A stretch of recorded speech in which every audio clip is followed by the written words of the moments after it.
Okay, what I've got going today here is some 6 Creedmoor stuff.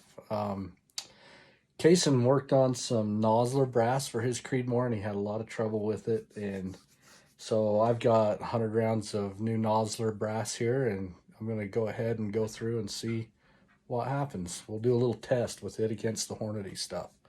Anyway, so check out what happens.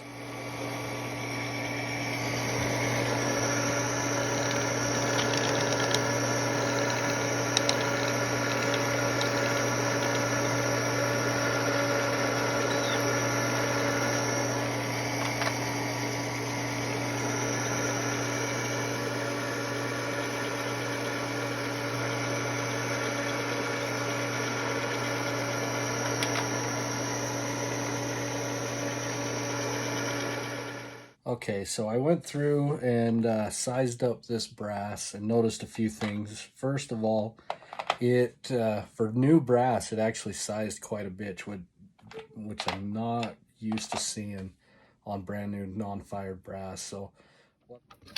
So after this is sized up, we're getting a reading on the neck here of 272.5 or so with the Nosler brass. I've got a piece of Hornady brass here. It's been fired once. I've full length sized it and checking that out. So 269.5.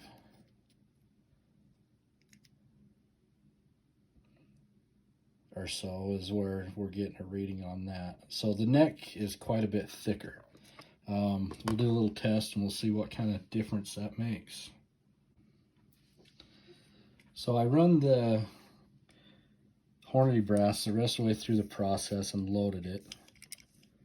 And with the bullets seated, we're getting 271.5, which gives us about 2 thou of neck tension.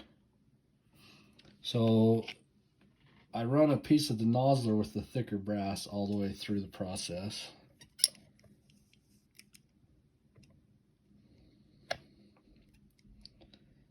And seated a bullet on it, and we're getting about 274.5, which is still about 2 thou neck tension.